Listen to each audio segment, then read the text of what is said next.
যারা ক্লাসে জয়েন্ট হয়েছেন পুনরায় তাদেরকে স্বাগত। যারা জয়েন তারা একে একে জয়েন্ট হোক, আমরা ক্লাস শুরু করে দিই। বরাবর আমি যে কথাগুলো বলি আপনাদের সাথে, যে যারা ক্লাসে নতুন জয়েন করছেন তারা সবাই একটু মিউট করবেন। যে কেউ একজন যদি আনমিউট করে রাখেন তাহলে অনেক শব্দ দূষণ হয়, এটাতে সবার জন্য সমস্যা। তো যারা নতুন জয়েন করছেন সবাই একটু মিউট করার চেষ্টা করবেন।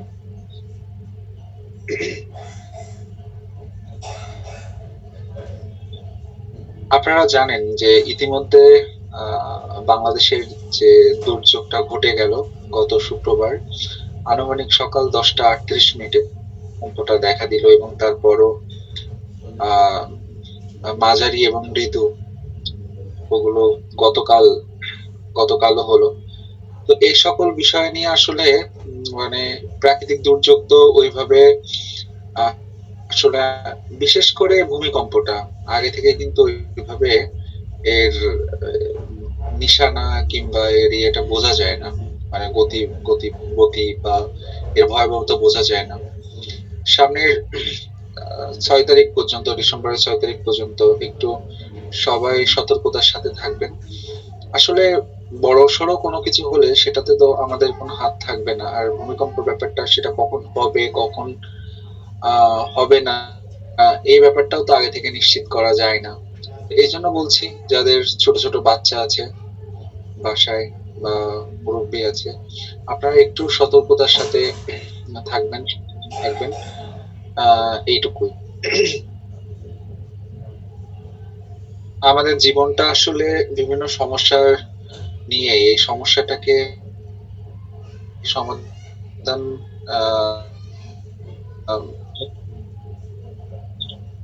সম্ভব আমাদেরই করতে হবে যোগ বিভাগ নিয়ে।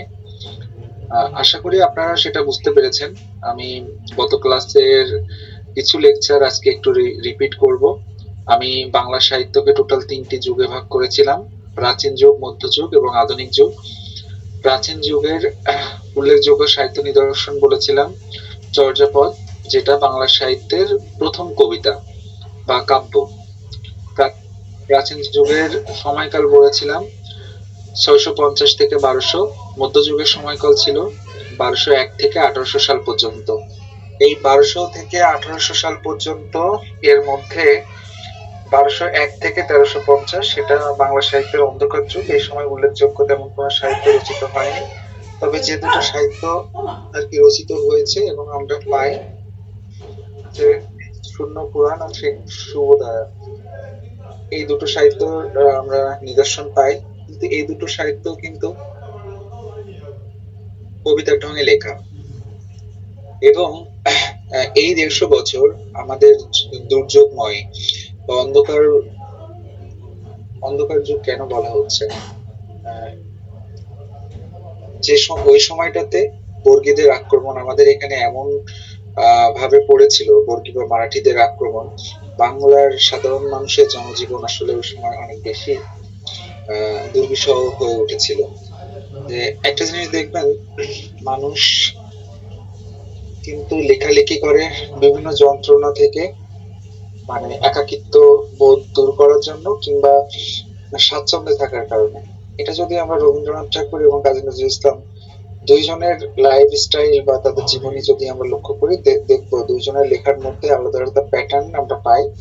রবীন্দ্রনাথের লেখার মধ্যে যেমন সফটনেস, রোমান্টিকতা, প্রেম, প্রকৃতির এই যে বিবরণটা যতটা সফট ভাবে পায়, রবীন্দ্রনাথ কাজী নজরুল ইসলামের মধ্যে কিন্তু সেটা আসলে অন্যভাবে সঞ্চারিত হয়, যেমন বিদ্রোহ। তাহলে আমরা কিন্তু বুঝতেই পারি, তাহলে আপনারা কিন্তু বুঝতেই পারছেন যে সেই 150 বছর, মানে 1201 থেকে 1350, এই সময়টাতে বাঙালি সাধারণ জনজীবনের উপর দিয়ে কত বড় দুর্যোগ প্রবাহিত হয়েছে। সে সময় উল্লেখযোগ্য কোনো সাহিত্য পাওয়া যায় না, এই দুটো গুরুত্বপূর্ণ। এরপর বলেছিলাম 1351 থেকে 1800 এই সময়ের মধ্যে বাংলা মধ্যযুগে উল্লেখযোগ্য কিছু সাহিত্য পাওয়া যায়, তার মধ্যে পরুচন্ডী দাসের শ্রীকৃষ্ণ কীর্তন কাব্য, বৈষ্ণব পদাবলী, রোমান্টিক প্রণয় উপাখ্যানের কথা বলেছিলাম কিছু, যেমন লাইলি মজনু, শিরি ফরাত, গুলে বকাওয়ালি। আহ, এই এইগুলো ছিল। এছাড়াও ছিল আলাওলের পদ্মাবতী, যেগুলো আসলে আমাদের নিজস্ব কোনো সাহিত্য না। এই যে রোমান্টিক প্রণয় উপাখ্যান, এগুলো আরবি ফার্সি বিভিন্ন সাহিত্যের হিসেবে অনুবাদ হিসেবে এখানে নেওয়া। কিন্তু একটা জিনিস দেখবেন যে অনুবাদ আসলে দুই রকম হয়, একটা ভাবানুবাদ অনুবাদ, একটা আক্ষরিক অনুবাদ। আক্ষরিকটা হচ্ছে হুবহু যেটা নেওয়া হয়, আর ভাবানুবাদটা ওখান থেকে কোনো একটা বিষয়টাকে পড়ে নতুন করে কোনো রাইটার যদি পুনরায় লিখে, সেটাকে বলা হয় ভাবানুবাদ। তো এই ধরনের সাহিত্য আমরা পেয়েছি, অনুবাদ সাহিত্য পেয়েছি, বটতলার সাহিত্য পেয়েছি, পুঁথি সাহিত্য পেয়েছি, মঙ্গল কাব্য পেয়েছি। বাংলা মধ্যযুগে, বাংলা সাহিত্যের মধ্যযুগে মঙ্গল কাব্যের একটা বিরাট চণ্ডীমঙ্গল, মনসামঙ্গল, অন্নদামঙ্গল সহ এত এত সাহিত্য রচিত হয়েছে, যে সাহিত্যগুলো আসলে আহ এখন আমাদের বাংলা সাহিত্যেরই সম্পদ। ঠিক আছে, মধ্যযুগে। তাহলে প্রাচীন যুগে আমরা শুধুমাত্র একটা সাহিত্য পাই, সেটা হচ্ছে চর্যাপদ। আর মধ্যযুগে এসে আমরা যেটা পাচ্ছি, খেয়াল করবেন, সাহিত্যের বিভিন্ন ভ্যারাইটিস ধারা পাচ্ছি। যে মঙ্গল কাব্য, মঙ্গল কাব্যের মেইন ব্যাপারটা হচ্ছে সেখানে ঈশ্বরের বন্দনা করা, দেবীর বন্দনা করা, এবং কোনো কল্যাণমূলক কিছু প্রচার করা, কোনো একটা নির্দিষ্ট দেবতাকে মানে উম, আহ, ওখানে প্রধান করে। মধ্যযুগটাও কিন্তু অনেক বেশি ছিল হিন্দুয়ানি সাহিত্য নির্ভর, মানে সনাতন ধর্মাবলম্বী সাহিত্যিকরা লিখতেন। সেটা আপনারা শ্রীকৃষ্ণ কীর্তন কাব্যের কাহিনী এবং তার চরিত্র বিন্যাস দেখলে আপনারা বুঝতে পারবেন। তো মঙ্গল কাব্য কেন গুরুত্বপূর্ণ? মঙ্গল কাব্য যে বিষয় নিয়ে লেখা, যেমন দেবদেবীর বন্দনা প্রচার, দেবদেবীর পূজা প্রচার, এবং সাধারণ মানুষের জীবনে ঘটে যাওয়া বিভিন্ন অনাচার, অনেক অশান্তি, সেইগুলোকে আহ, আমরা কবিতার ঢঙে মঙ্গল কাব্যের মধ্যে পাইছি।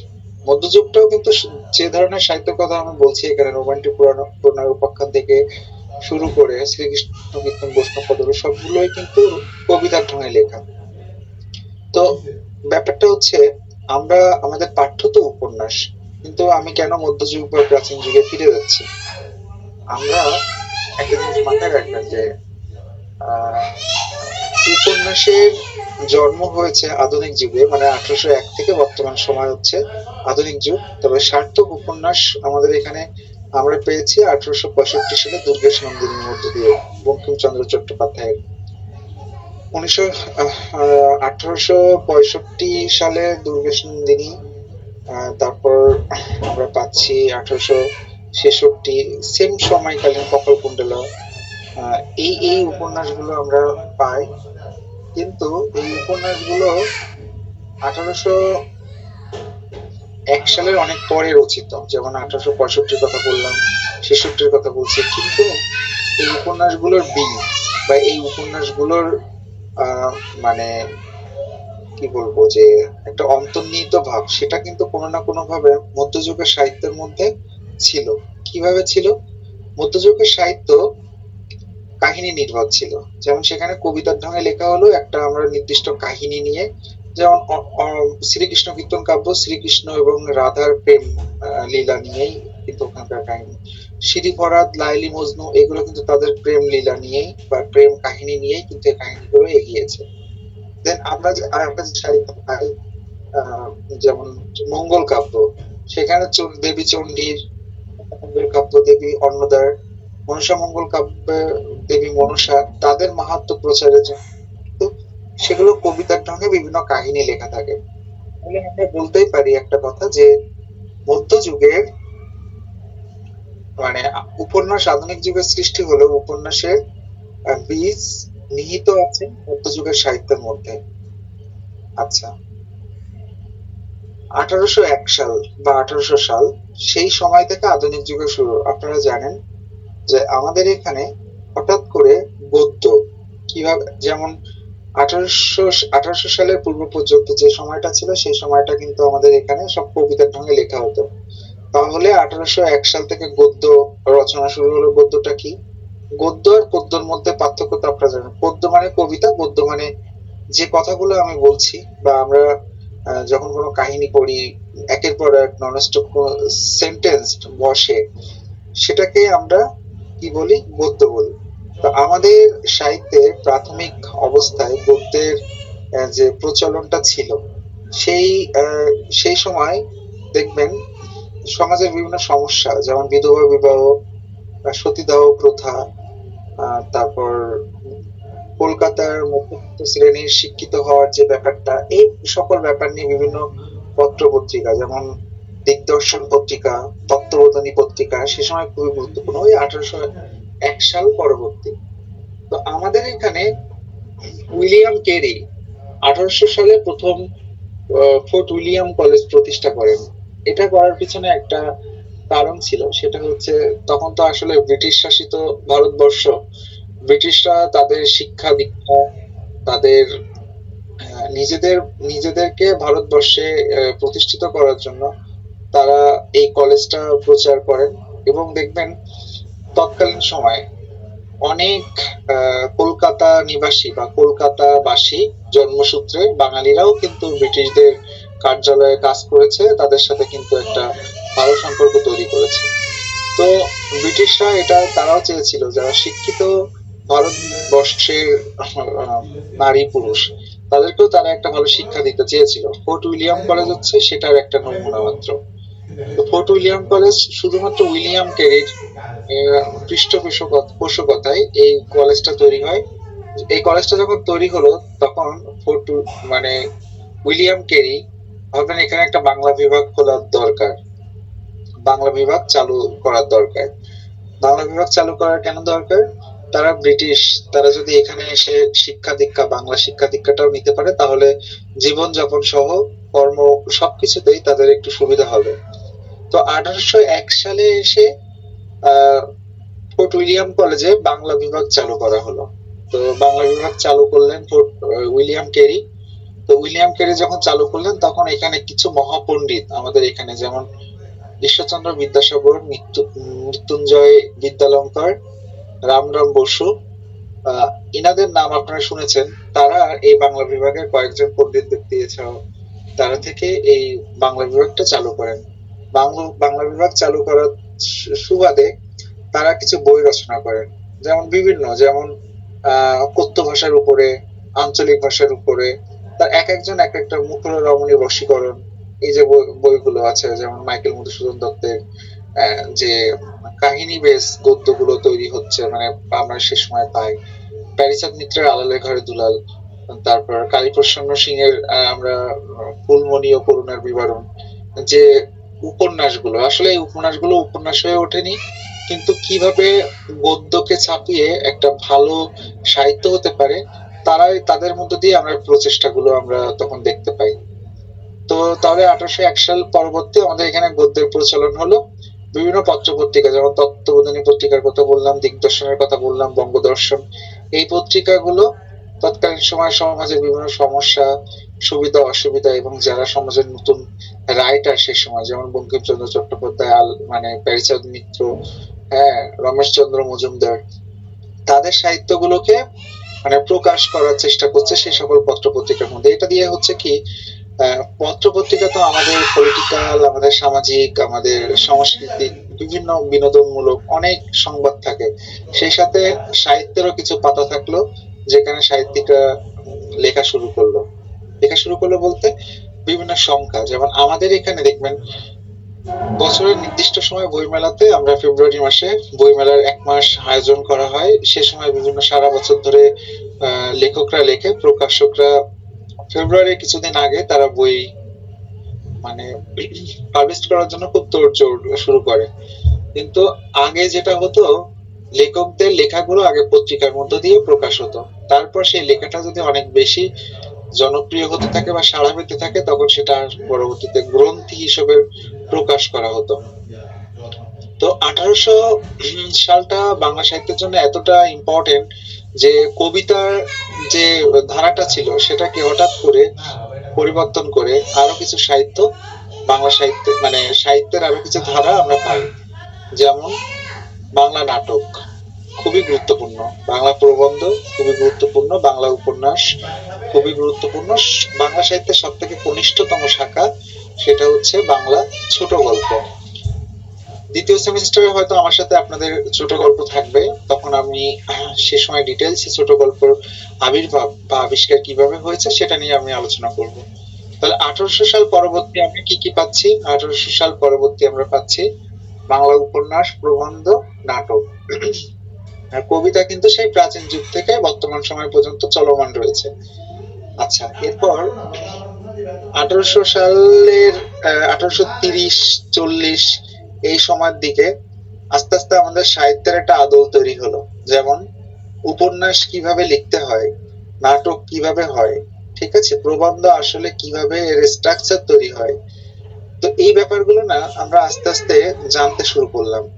কিভাবে জানতে শুরু করলাম? তৎকালীন সময় যে সকল লেখকরা লেখালেখি শুরু করলেন তারা অনেক বেশি পাশ্চাত্যের বিভিন্ন কবি সাহিত্যিকদের বই কিংবা তাদেরকে ফলো করত, তাদের প্যাটার্নকে ফলো করত। তারা উপন্যাসের আদল কিভাবে বা উপন্যাসের কাঠামো কিভাবে তারা তৈরি করেছেন সেটাকেই দেখে আমাদের এখানে উপন্যাসের একটা স্ট্রাকচার তারা তৈরি করলো। প্রবন্ধের স্ট্রাকচার ফ্রান্সে কেমন, প্যারিসে কেমন, সেইভাবে আমাদের এখানকার রাইটাররা তৈরি করার চেষ্টা করলো। সেম ভাবে নাটকের ক্ষেত্রে উইলিয়াম শেক্সপিয়ার, তারপর সফোক্লিস, তাদের গুরুত্বপূর্ণ যে নাটকগুলো, সেই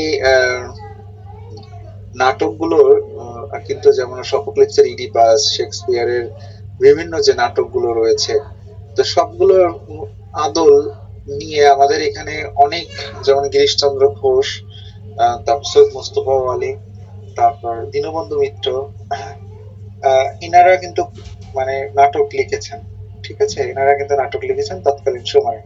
মাইকেল মধুসূদন দত্ত, কৃষ্ণকুমারী, শর্মিষ্ঠা, এই নাটকগুলো কিন্তু তৎকালীন সময় ভীষণভাবে বিখ্যাত। আচ্ছা, তাহলে 1800 সাল কেন বিখ্যাত আপনারা বুঝতে পারলেন, এবং এই সকল সাহিত্য কখন আমাদের কাছে অ্যাভেলেবেল, হাতের নাগালে আমরা পাচ্ছি 1840 পরবর্তী সময়ের মধ্যে।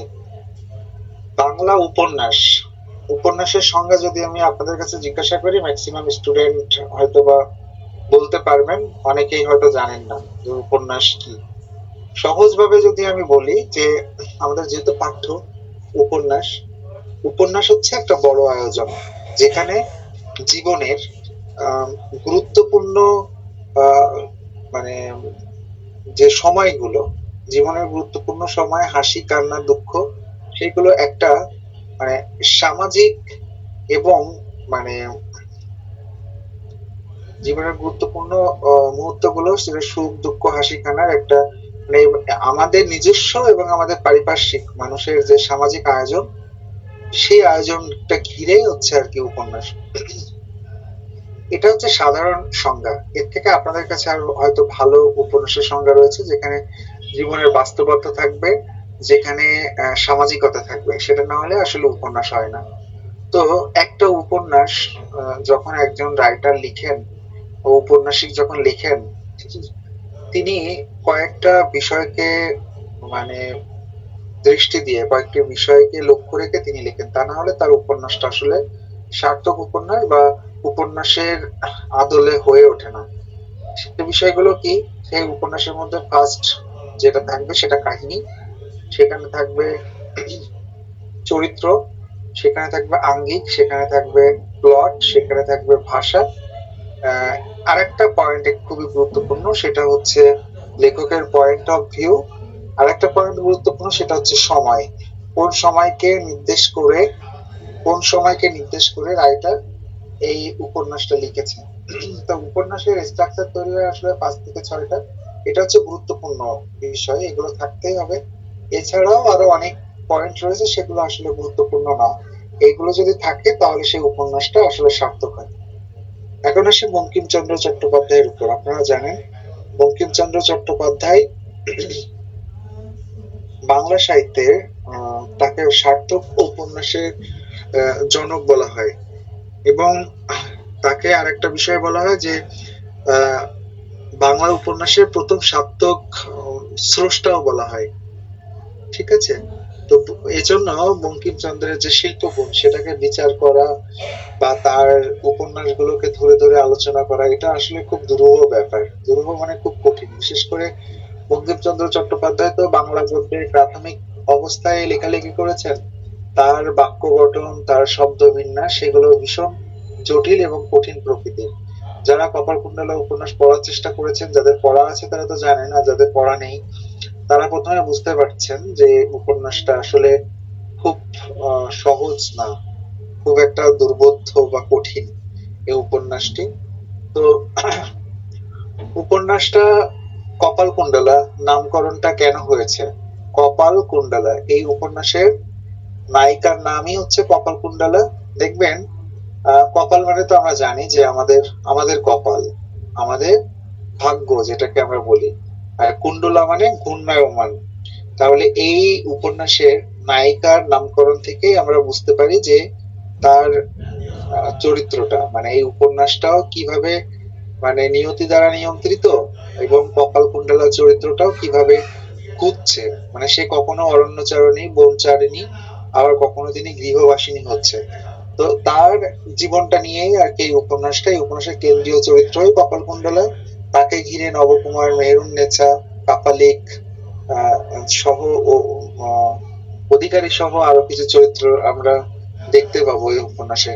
এই উপন্যাসের সব থেকে ইন্টারেস্টিং ব্যাপার যেটা, সেটা হচ্ছে আমার কাছে খুবই ভালো লাগে, সেটা হচ্ছে এই যে বনের অংশটা, অরণ্যের অংশটা, যে অংশে নবকুমার কাঠ খুঁড়তে যেয়ে বা কাটতে যেয়ে তার সহযাত্রী যারা ছিল তাদের থেকে সে বিচ্ছিন্ন হয়ে যায়, এবং আহ, তার সাথে কপালকুণ্ডলার দেখা হওয়া, এবং এবং শেষে নবকুমার যখন কাপালিকৃত ধৃত হচ্ছে, সে ধৃত হওয়ার পর কিভাবে কপালকুণ্ডলা নবকুমারকে বাঁচিয়ে তার সাথে বিবাহ বন্ধনে আবদ্ধ হচ্ছে, যে ব্রাহ্মণ অধিকারী হওয়ার পর যখন তারা জনপদে ফিরে যায়, মানে গ্রাম লোকালয়ে ফিরে যায়, আহ, সেটা তো আলাদা একটা পার্ট। কিন্তু আমার এই উপন্যাসের সব থেকে ইন্টারেস্টিং বিষয় লেগেছে এই বনের পার্টটা। কিন্তু যখন লোকালয় বা ইয়ের অংশটা পাবো, মানে জনপদের অংশটা পাবো, তখন আমার কেন জানি উপন্যাসটা তেমন একটা ভালো লাগে না। মানে দুটো পার্ট তো, একটা পার্ট একভাবে অভ্যস্ত হয়ে যাওয়া যায়। যে আমাদের দেখবেন সমুদ্র, তারপর আমার অরণ্য, এগুলোর প্রতি একটা আলাদা ফ্যাসিনেশন কাজ করে। আর এই যেভাবে বর্ণনা দেওয়া এবং যেভাবে আহ, মানে একজনের চোখের আড়াল করে একজনকে বাঁচানো, এই ব্যাপারগুলো যে কোনো মুহূর্তে সে হয়তোবা তাদেরকে ধরে ফেলতে পারে। এবং সেই তান্ত্রিক কাপালিক সে কিন্তু খুবই একটা হিংস্র টাইপের মানুষের নরবলি দিত মানুষকে, মানে দেবীর সামনে, এবং তারকে বলি দিত, বলি দিয়ে সে কিন্তু আরো দেবী পূজা করতো, সেখান থেকে আরো সে শক্তিশালী হওয়ার চেষ্টা করতো। তো এই ব্যাপারগুলো না আমাদের ভিতরে এক ধরনের শিহরণ সৃষ্টি করে। কিভাবে আসলে এগুলো আসলে কি সম্ভব, এগুলো কিভাবে হয়, এটা ভয় কাজ করে। এখান থেকে একটা মানে এই যে মৃদু ভয়, এই যে শিহরণ, সবকিছু মিলিয়ে এই উপন্যাসে আলাদা একটা প্যাটার্ন তৈরি করেছে। সে প্যাটার্নটা কি? এই উপন্যাসে একটা রোম্যান্স, একটা প্যাটার্ন তৈরি হয়েছে। এটা কিন্তু রোমান্টিকতা না, এটা কিন্তু রোম্যান্স। রোম্যান্সের মধ্যে কিন্তু প্রেম, রোম্যান্সের মধ্যে ভয়, রোম্যান্সের মধ্যে শিহরণ, হ্যাঁ ভীতি, এই ব্যাপারগুলো কিন্তু এই বিষয়ের মধ্যে থাকে। এটা একটু মাথায় রাখবেন। আমরা এই বৃহৎ আলোচনা পরবর্তীতে করব। তা আজকে আমার আলোচনা করার মেইন ব্যাপারটা হচ্ছে, মানে মেইন ফোকাস যেটা আমি দিব, সেটা হচ্ছে বঙ্কিমচন্দ্রের উপন্যাসের শিল্পগুণ বিচার করব, বা কেন আমরা বঙ্কিমচন্দ্র চট্টোপাধ্যায়কে প্রথম সার্থক উপন্যাসের স্রষ্টা বলি, সেই বিষয় নিয়ে আমরা আলোচনা করব। আহ আমি তো ইতিমধ্যে আপনাদের সাথে আলোচনা করেছি বা বলেছি, আর আপনারাও জানেন যে বাংলা উপন্যাস সাহিত্যে বঙ্কিমচন্দ্র চট্টোপাধ্যায়কে আর একটা অভিধায় মানে স্বীকৃতি দেওয়া হয়। সেটা কি, তাকে সাহিত্য সম্রাটও বলা হয়। কেন সাহিত্য সম্রাট বলা হচ্ছে? বঙ্কিমচন্দ্র চট্টোপাধ্যায়ের প্রবন্ধ, বঙ্কিমচন্দ্র চট্টোপাধ্যায়ের উপন্যাস, সেটা আসলে পরবর্তী জেনারেশন, যেমন রবীন্দ্রনাথ ঠাকুর, শরৎচন্দ্র চট্টোপাধ্যায়, মানিক বন্দ্যোপাধ্যায়, তারাশঙ্কর বন্দ্যোপাধ্যায়, তারা সবাই কিন্তু বঙ্কিমচন্দ্রের স্ট্রাকচারকে ফলো করেছে। বাংলা উপন্যাসের ভিত্তি তৈরি করে দিয়েছেন বঙ্কিমচন্দ্র চট্টোপাধ্যায়। এই জন্য তাকে কিন্তু বলা হয় সাহিত্য সম্রাট, আবার তাকে বলা হচ্ছে কি সার্থক উপন্যাসের জনক। আপনারা তো জানেন যে রবীন্দ্রনাথ ঠাকুরকে বলা হয় বাংলা ছোট গল্পের জনক, রবীন্দ্রনাথকে বলা হয় বিশ্বকবি। তাহলে আলাদা আলাদা অনেক ঔপন্যাসিক বা সাহিত্যিক আছেন যাদেরকে এক একজনকে এক একটা মানে অভিধায়ে স্বীকৃতি দেওয়া হয়েছে। তেমনি বঙ্কিমচন্দ্র চট্টোপাধ্যায়কে আমরা দুটো স্বীকৃতি পাই তার, একটা হচ্ছে তাকে সাহিত্য সম্রাট বলা হয়, আর একটা তাকে বলা হবে কি বাংলা সার্থক উপন্যাসের জনক তিনি। তো বঙ্কিমচন্দ্রের যে সাহিত্যিক সুনাম সেটা বাংলা সাহিত্যের প্রথম সার্থক উপন্যাস রচনা করার মধ্য দিয়ে এসেছে। যেমন দুর্গেশ নন্দিনী উপন্যাসটি তিনি যখন লিখেছিলেন তখন থেকে তিনি এই সুনামটা পেয়েছেন।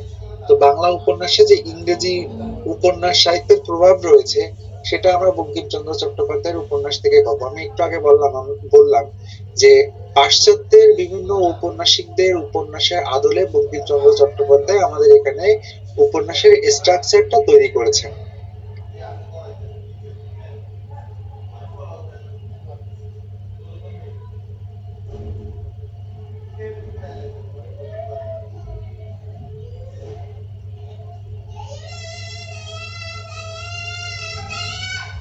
তাহলে এখানে আহ ইংরেজি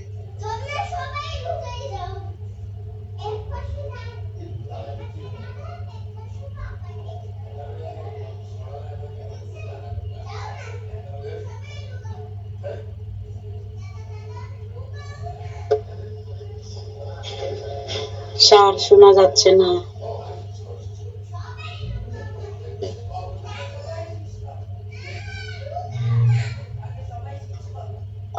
আসলে সরি, একটু ডিসকানেক্ট হয়ে গিয়েছিলাম, অসুবিধা নেই।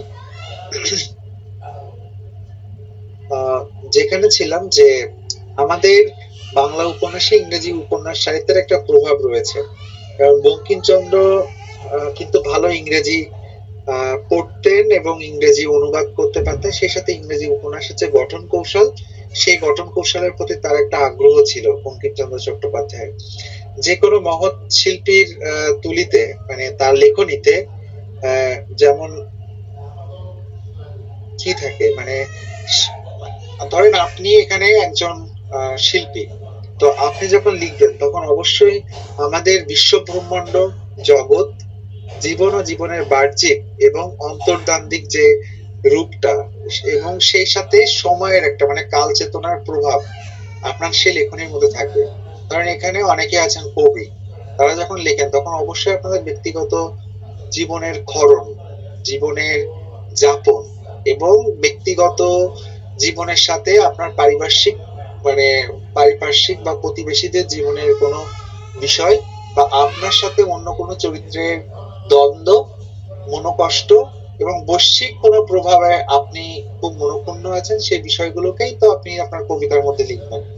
তো বঙ্কিমচন্দ্র চট্টোপাধ্যায় কিন্তু সেটাই করেছেন যে তার লেখনীর মধ্যে আমরা বিশ্বজগৎ এবং সেই জগতের মানুষের জীবন এবং জীবনের যে বাহ্যিক এবং অন্তর্দান্দিক যে রূপটা এবং সেই সাথে কাল চেতনার একটা প্রভাব তার ইয়ের মধ্যে পায়, উপন্যাসের মধ্যে পায়। আসলে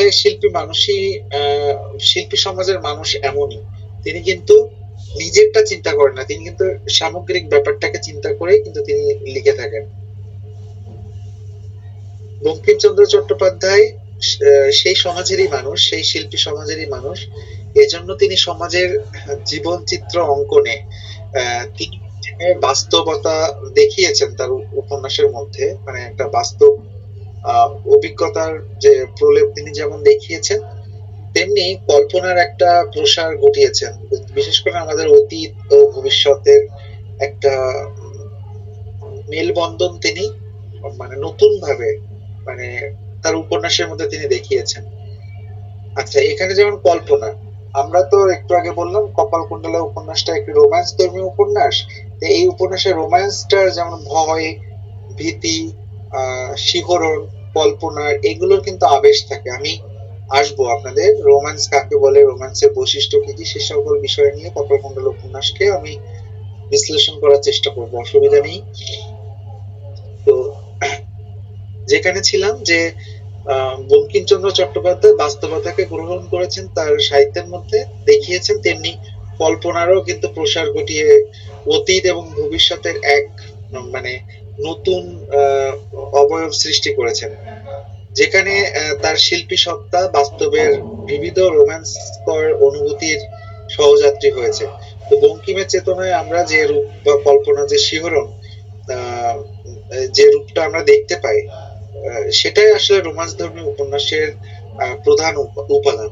তো প্রধানত রোমান্সধর্মী লেখক হিসেবে বঙ্কিমচন্দ্র চট্টোপাধ্যায় একমাত্রই আমাদের এখানে পরিচিতি লাভ করেছেন বা আমাদের সাহিত্যে। তো পারিবারিক উপন্যাসও তিনি লিখেছেন, সেখানেও তিনি সার্থকতার সাক্ষ্য রেখেছেন, তবে রোমান্সধর্মী উপন্যাসে তিনি অনবদ্য ছিলেন। যেমন বঙ্কিমচন্দ্র চট্টোপাধ্যায়ের কপালকুণ্ডলা তো রোমান্সধর্মী উপন্যাস হিসেবে স্বীকৃতি দিয়েছে অনেকেই। সে দুর্গেশ নন্দিনীকে আমরা ঐতিহাসিক উপন্যাস বললেও সেটাকেও আমরা কোনো না কোনো জায়গায় কিন্তু রোমান্সের শিরোন দেখতে পাই।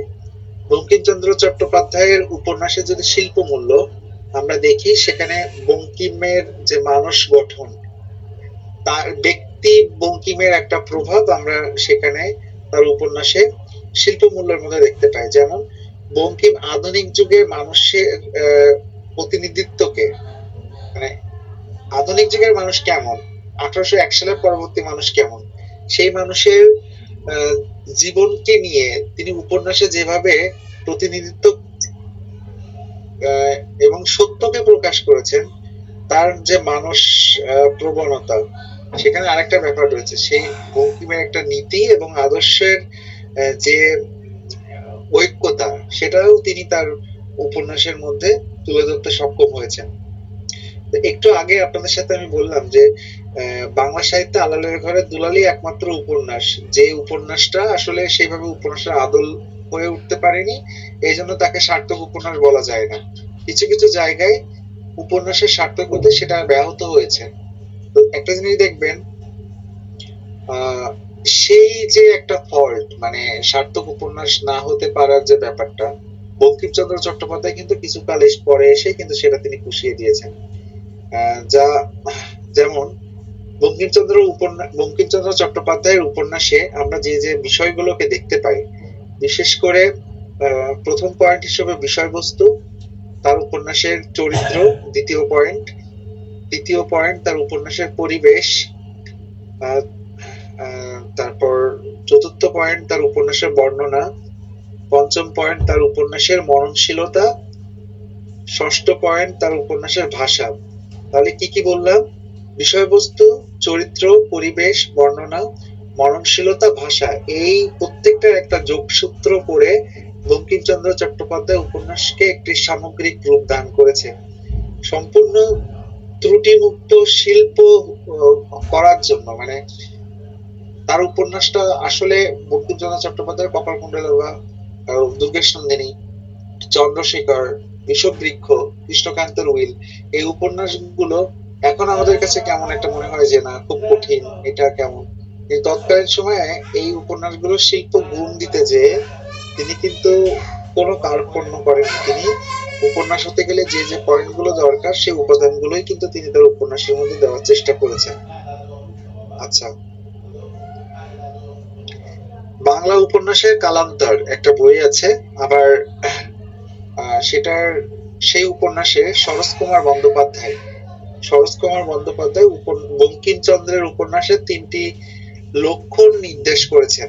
মানে বঙ্কিমচন্দ্র চট্টোপাধ্যায়ের উপন্যাসে 3টি লক্ষণ আমরা পাই, সেটার মধ্যে তিনি বিষয়বস্তুর উপরে জোর দিয়েছেন। বঙ্কিমচন্দ্র কি করেন? বঙ্কিমচন্দ্র তার উপন্যাসে বিষয়বস্তু বা থিম এর গুরুত্বের বা অসাধারণত্বের উপর একটা প্রাধান্য আরোপ করেছেন। ঠিক আছে। 2 নম্বর পয়েন্ট হিসেবে সরোজ কুমার বন্দ্যোপাধ্যায় বলেছেন যে বঙ্কিমচন্দ্রের উপন্যাসের কাঠামো নির্মাণে তিনি শৃঙ্খলা বোধ তার খুবই গুরুত্বপূর্ণ। তাহলে কাঠামো তৈরি করেছেন, সেই কাঠামো তৈরিতে তার যে শৃঙ্খলা বোধ, সেটা অনন্য। 3 নম্বর পয়েন্ট, সরোজ কুমার বন্দ্যোপাধ্যায় বলেছেন বঙ্কিমচন্দ্র চট্টোপাধ্যায়ের উপন্যাসের এক ধরনের মননশীলতা জনিত সুষমতার প্রয়াস পাওয়া যায়। আচ্ছা, তাহলে মোদ্দা কথা, আমি আজকে আলোচনা করলাম যে বঙ্কিমচন্দ্র চট্টোপাধ্যায়ের উপন্যাসের গঠন কৌশল বা শিল্পগুণ, এটা নিয়ে তাকে কেন আমরা প্রথম সার্থক ঔপন্যাসিক বলি বা তাকে সাহিত্য সম্রাট কেন বলা হয়। তো কয়েকটা গুরুত্বপূর্ণ পয়েন্ট এখানে আলোচনা হয়েছে। সেই বিষয়গুলো নিয়ে যদি আলোচনা করেন বা এই বিষয়গুলো যদি মনে রাখেন, তাহলে আশা করি কপালকুণ্ডলা উপন্যাস পড়তে আপনাদের সুবিধা হবে। আমি আজকে যে গুরুত্বপূর্ণ কথাগুলো বলেছি তার মধ্যে প্রথম ব্যাপারটা হচ্ছে কপালকুণ্ডলা উপন্যাসের নামকরণ নিয়ে। এই নামকরণটা কেন হলো, এখানকার কেন্দ্রীয় কয়েকটা চরিত্র কথা আপনাদের আমি শেয়ার করেছি। ওই উপন্যাসের দুটো পার্টের কথা বলেছি, দুটো ভাগ। একটা হচ্ছে নগর জীবন আর একটা হচ্ছে অরণ্যচারী, মানে অরণ্য বা সমুদ্রের একটা কম্বিনেশন আমরা পাবো। এছাড়া এই উপন্যাসের আলোচনার মধ্যে এসেছে রোমান্স ধর্মী উপন্যাস হিসেবে বঙ্কিমচন্দ্রের কপালকুণ্ডলা কেন সার্থক। রোমান্সটা কি, রোমান্সটা আমি আবারও বলছি। আচ্ছা, যে বা যারা মিউট করেননি একটু মিউট করবেন, খুব অসুবিধা হচ্ছে।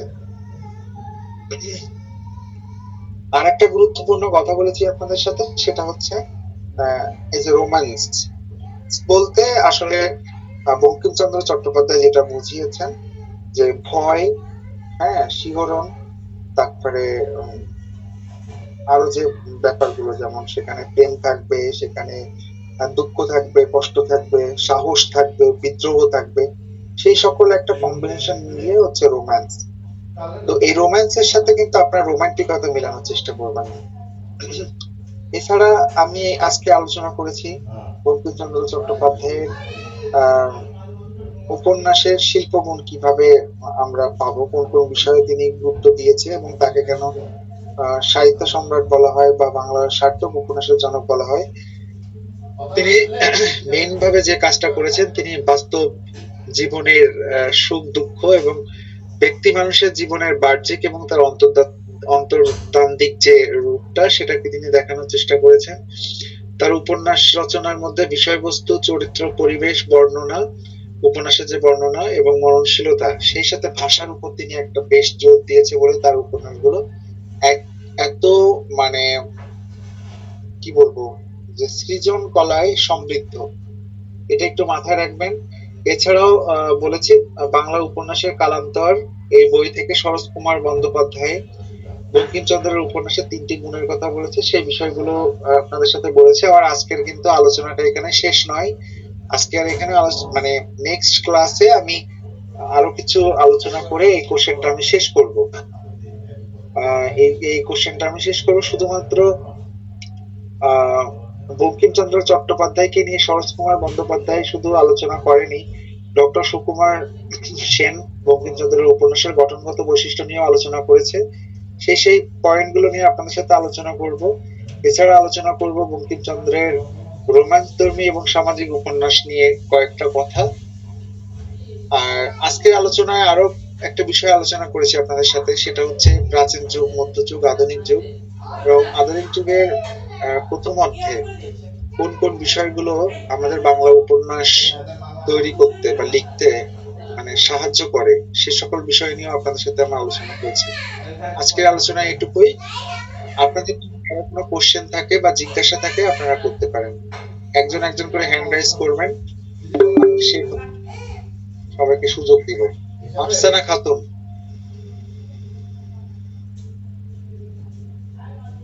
আফসানা খাতুন,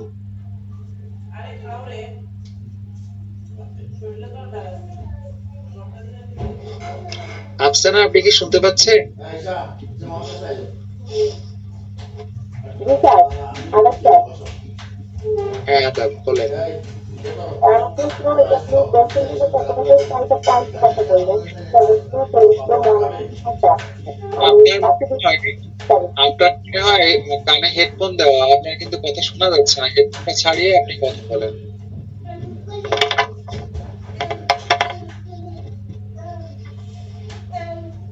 আফসানা, এবার বলেন।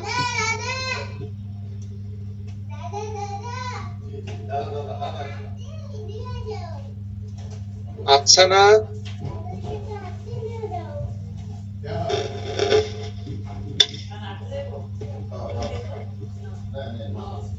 আচ্ছা, আর কারো কোনো জিজ্ঞাসা আছে? হ্যান্ড রাইজ করবেন।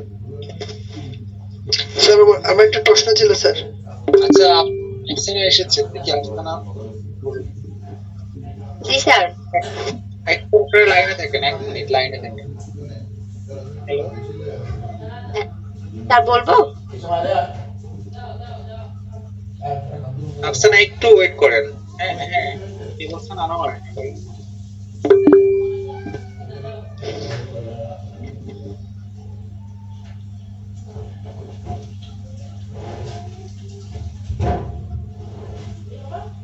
কি? আমি শুনতে পাচ্ছি, বলেন। আমি ক্লাসে আছি।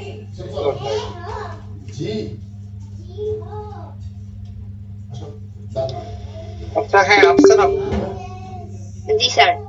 আমার প্রশ্ন হলো, বঙ্কিমচন্দ্র চট্টোপাধ্যায়ের যে 6টা পয়েন্টের কথা আপনি বললেন, বিষয়বস্তু, চরিত্র, মনোনয়ন, ভাষা, আমি বাকি 2টা বুঝতে পারিনি। আর আরেকটা কথা হচ্ছে, সরোজকুমার বন্দ্যোপাধ্যায় 3টি লক্ষ্যের কথা বলেছিলেন, বিষয়বস্তু অথবা থিম, কাঠামো নির্মাণ, শৃঙ্খলাবোধ। আর 3 নাম্বার হচ্ছে, শরৎচন্দ্র বলেছিলেন মননশীলতা সুষম। এটা বুঝতে পারিনি স্যার। আপনাকে থ্যাংক ইউ আফসানা, আপনি গুরুত্বপূর্ণ বিষয়গুলোকেই বোঝার চেষ্টা করেছেন। আমি বলছি, বঙ্কিমচন্দ্র চট্টোপাধ্যায়ের উপন্যাসে আসলে যে পয়েন্টগুলো, মানে যে বিষয়ের উপর ডিপেন্ড করে তার উপন্যাসের থিমটা রচিত হয়। তারপর বিষয়বস্তু 1, 2 ছিল চরিত্র, 3 ছিল পরিবেশ, 4 ছিল বর্ণনা, 5 ছিল মননশীলতা, আর সর্বশেষ ছিল ভাষা। ঠিক আছে? এই কয়েকটা পয়েন্টের মিশেলে বঙ্কিমচন্দ্র মানে গুরুত্ব দেন তিনি এই পয়েন্টগুলোর উপর বেশি গুরুত্ব দিয়ে তিনি উপন্যাসের স্ট্রাকচার তৈরি করেন। আর বাংলা উপন্যাসের কালান্তর এই গ্রন্থে সরোজকুমার বন্দ্যোপাধ্যায় বঙ্কিমচন্দ্রের উপন্যাসের 3টি লক্ষণের কথা বলেছেন। প্রথমটা হচ্ছে তিনি বিষয়বস্তু ও থিমের উপর বেশি গুরুত্ব দেন। আর সেকেন্ড পয়েন্টটা হচ্ছে উপন্যাসের কাঠামো নির্মাণে খুব শৃঙ্খলা রক্ষা করেন। 3 নম্বর পয়েন্ট হচ্ছে তিনি মননশীলতা জনিত সুষমতার প্রয়াস দেখেন, মানে ঘটান। এই মননশীলতা হচ্ছে প্রত্যেকটা চরিত্রের মননশীলতা, তাদের মন, তাদের অন্তর্দ্বন্দ্ব, তাদের ঘটে যাওয়া অস্তিত্ব সংকট, এইগুলোকেই আমরা ওইখানে আর কি বর্ণনা করতে পারবো। আচ্ছা, থ্যাংক ইউ আফসানা। হোসাইন সরোয়ার। জি স্যার, আসসালামু আলাইকুম স্যার। ওয়ালাইকুম আসসালাম। সরোয়ার বলুন। হ্যাঁ স্যার, আপনি বললেন যে বঙ্কিমচন্দ্র চট্টোপাধ্যায় রচিত কপালকুণ্ডলা উপন্যাসটার পরেই দুর্গেশ নন্দিনীটা উনি লিখেন বা ওটা প্রকাশিত হয়। তাহলে দুর্গেশ নন্দিনী উপন্যাসটা যদি সার্থক উপন্যাস হিসেবে পরিগণিত হয়, তাহলে বঙ্কিমচন্দ্র চট্টোপাধ্যায় রচিত কপালকুণ্ডলা উপন্যাসের মধ্যে এমন কি ত্রুটি বা ঘাটতি ছিল যে কারণে এটা সার্থক উপন্যাস হয়ে উঠতে পারেনি? এটা এই প্রশ্নটা ছিল স্যার। থ্যাংক ইউ আপনাকে। শোনেন, বঙ্কিমচন্দ্র চট্টোপাধ্যায়ের দুর্গেশ নন্দিনী উপন্যাসটা আসলে বিষাদ একটা পরিসরের একটা উপন্যাস। সেখানে অনেক ধরনের, যেমন সেখানে আমরা ইতিহাস পাবো, আমরা কপালকুণ্ডলার মধ্যেও ইতিহাস পাবো, কিন্তু সেখানে ঐতিহাসিকতাটা বেশি পাবো, সামাজিকতাটা পাবো, সেখানে রোম্যান্স পাবো। কিন্তু বঙ্কিমচন্দ্রের কপালকুণ্ডলা উপন্যাসের যে ক্ষেত্রটা, সেই ক্ষেত্রের মধ্যে আমরা অনেক বড় আয়োজনগুলো পাই না। এই জন্য এটাকে সার্থক উপন্যাস বলা হয় না। দুর্গেশ নন্দিনী উপন্যাসটা যে আয়োজনে লেখা বা তার বৃহৎ কলেবর সবকিছু মিলিয়ে সেখানে কোনো ধরনের ত্রুটি আমরা দেখতে পাই না। আরেকটা ব্যাপার হচ্ছে, বঙ্কিমচন্দ্র চট্টোপাধ্যায়ের কপালকুণ্ডলা উপন্যাসটা আপনি যখন পড়বেন তখন খেয়াল করবেন যে প্রত্যেক একটা পরিচ্ছেদ অনুযায়ী একটা একটা পরিচ্ছেদে উপরে নামকরণ করে এই উপন্যাসটা সামনে এগিয়েছে। হ্যাঁ, তো এটা আসলে ওইভাবে সার্থক এই জন্য হতে পারেনি। কিছু কিছু ইয়ে আছে যেটা বাংলাদেশের প্রথম দিকের উপন্যাস, কিন্তু দুর্গেশ নন্দিনী উপন্যাসের মধ্যে একটা উপন্যাস হতে গেলে যা যা দরকার পুরো মানে উপকরণ, কলা সবটাই আমরা পাই দুর্গেশ নন্দিনীর মধ্যে। Thank you Sarwar. উম্মে মারিয়াম চৌধুরী।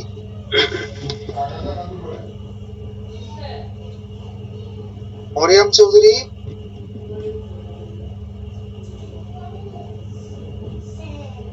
আচ্ছা, এমডি সাইফুল ইসলাম।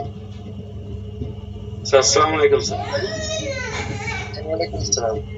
স্যার আমি একটা ওই সাবজেক্টের বাইরে একটা কথা বলতে চাচ্ছিলাম। এটা হিসেবে আমাদের যে সেকেন্ড সেমিস্টারে রেজিস্ট্রেশনের বিষয়ে আপনার ওয়েবসাইটে দেখাচ্ছে, এইটা বিষয়টা সঠিক কিনা? হ্যাঁ, এটা আমাদেরকে বলা হয়েছে সেমিস্টার নভেম্বরের 20। আমি বলি আপনারা জি, এটা একটা ইজি ব্যাপার।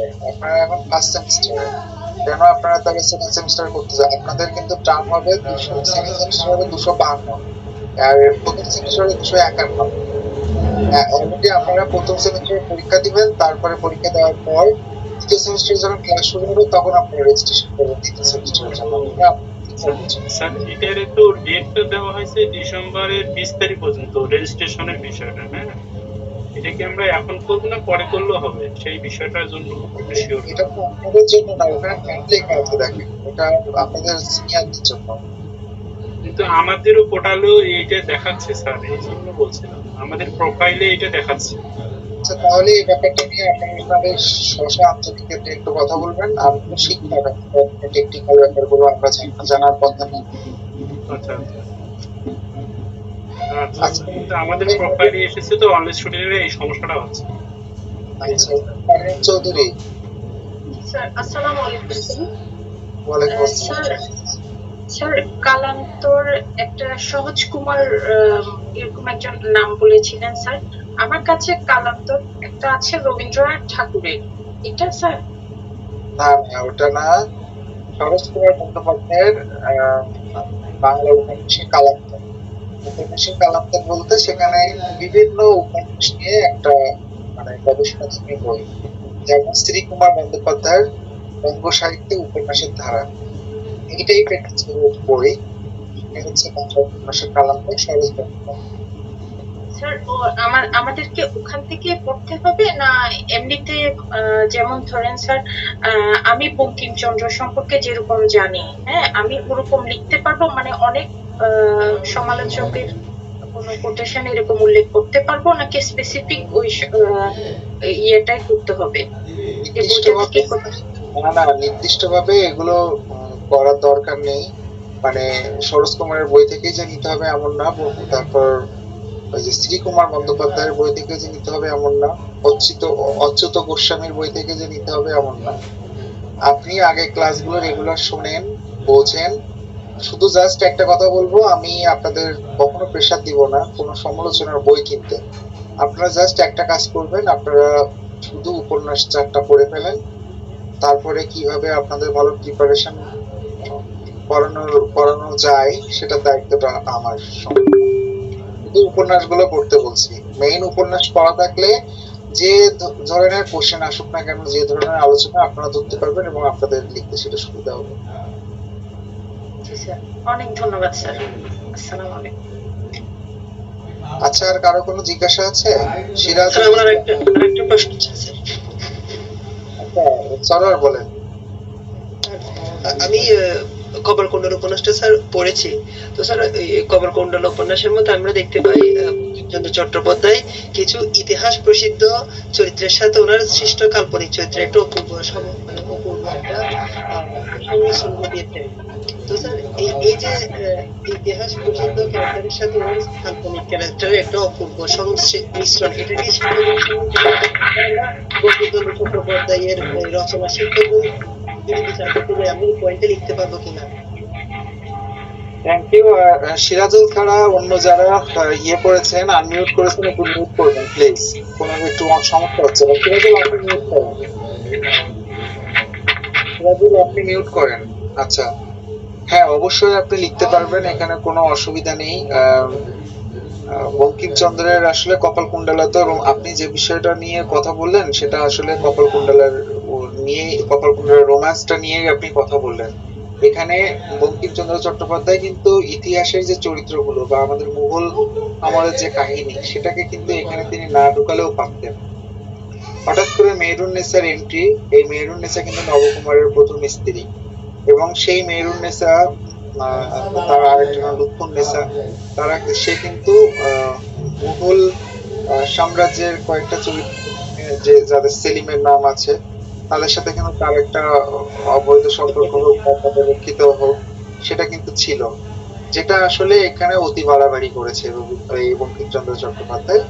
এখানে কিন্তু অন্যভাবেও কিন্তু অন্য একটা ক্যারেক্টার দিয়ে কিন্তু এখানে কপালকুণ্ডলা উপন্যাসের এখন যেটা শেষ সেভাবে কিন্তু করা যেত। তো এটা কল্পনা বাস্তবতা সবকিছুর মিশেল রয়েছে এখানে, এই জন্য এটা রোমান্স ধর্মী উপন্যাস হয়েছে, ইতিহাস আছে, তো এই আর কি। আচ্ছা, হ্যাঁ, সরোয়ার ধন্যবাদ। আর সিরাজুল ইসলাম, সিরাজুল ইসলাম, স্যার সালাম স্যার। ওয়ালাইকুম আসসালাম।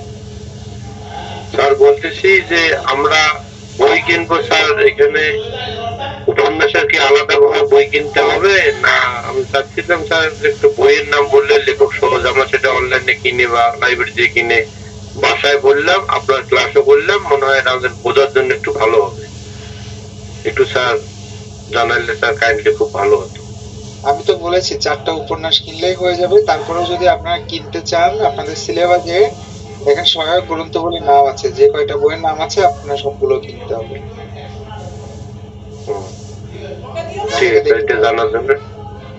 আচ্ছা আচ্ছা, আসসালামু নাজমুল মোল্লা। আসসালামু আলাইকুম স্যার। হ্যাঁ, ওয়ালাইকুম আসসালাম। স্যার আমি বলতে চাচ্ছি যে আমি 2বার পড়েছি এই কপালকুণ্ডলা উপন্যাসটা। এখন ওইখানে তো স্যার সাধু ভাষায় লেখা, তো এবং কঠিন কঠিন শব্দ ওইখানে উল্লেখ আছে। তা আমাদেরকে লেখার সময় তো আমাদের স্যার চলতি ভাষায় লিখতে হবে।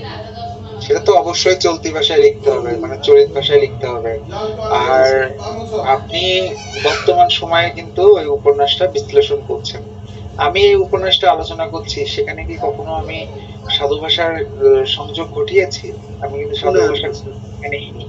তাহলে আমরা যখন আলোচনা করব, আমাদের মতো করে সাধু ভাষার প্রয়োগ ওখানে বাদ দিয়ে চলিত ভাষার আমরা ওখানে প্রয়োগ দেখাবো, বা চলিত ভাষায় আমরা লিখবো।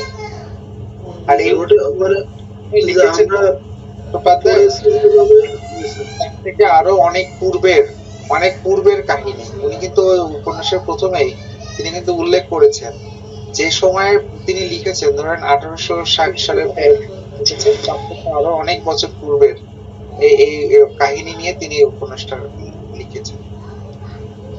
জি স্যার। আচ্ছা, তা আমরা মানে পড়ে যেটা বুঝবো স্যার ওইটাই আমাদের ভাষায় আমরা লিখে দেবো স্যার। আপনারা পড়ে যেটা বুঝবেন, আমি ধরেন যে গুরুত্বপূর্ণ পয়েন্ট গুলো নিয়ে বা বিষয় নিয়ে, কোশ্চেন গুলো নিয়ে এক একদিন ক্লাসে একটা একটা আলোচনা করব। তখন আপনারা যতটুকু যা বুঝেছেন পড়ে, জাস্ট উপন্যাসটা পড়ে ওইটার সাথে কোশ্চেনটা মিলাবেন, এই কোশ্চেনটার অ্যান্সার তাহলে ওই পড়ার মধ্যে কোথায় কোথায় আছে সেখান থেকে মিলিয়ে আপনারা লিখবেন। এই হয়ে গেল, অতি কঠিন কিছু না। জি স্যার, ধন্যবাদ স্যার। এবং আপনাদের উপন্যাস 4টা পড়তেই হবে, এটাই হচ্ছে কঠিন ব্যাপার। অন্য বই কিনবো, নোট কিনবো, এ করবো তা করবো, এগুলো না করে আমার কোর্সে সবসময় আমার স্টুডেন্টদের মাথার মধ্যে কি আছে সেটুকু আমি তুলে আনার চেষ্টা করব। আমার কোর্সে এই যে সাজিয়ে কোটেশন লিখতে হবে, সাজিয়ে পয়েন্ট লিখতে হবে, আমি এগুলো একদম পছন্দ করি না। স্টুডেন্ট নিজের মতো করে কি বুঝলো সেটা হোক, গল্পের মতো করে হোক বা যেভাবে হোক, এইটাই যদি খাতায় ভালোভাবে প্রকাশ ঘটাতে পারেন বা লিখতে পারেন, তাহলে আপনাদের ভালো মার্কস আসবে। জি স্যার। আমি অতি বাড়াবাড়ি পছন্দ করি না।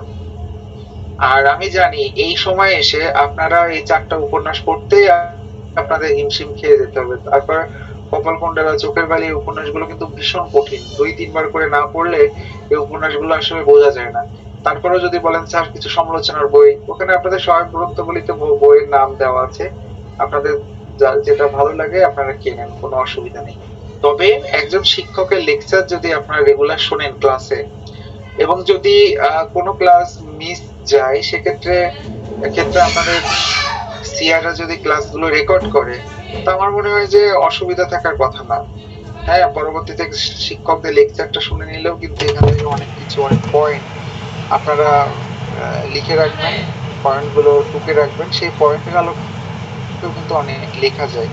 কারণ আজকের ক্লাসে আমি অনেক কথা বলেছি, যেমন বাস্তবতা বলেছি, কল্পনা বলেছি, ভয় বলেছি, শিহরণ বলেছি, হ্যাঁ, তো সাহসের কথা বলেছি। এই ব্যাপারগুলো, এইগুলো জাস্ট একটা একটা পয়েন্ট। যে কোনো সময় লিখতে গেলে, যেমন যদি পরীক্ষার সময় এমন আসে কপালকুণ্ডলা উপন্যাসের শিল্পমূল্য, সেক্ষেত্রে আজকে আমি যে বঙ্কিমচন্দ্রের সকল উপন্যাসের স্ট্রাকচার কোন কোন পয়েন্টের উপরে তিনি জোর দিয়ে লেখেন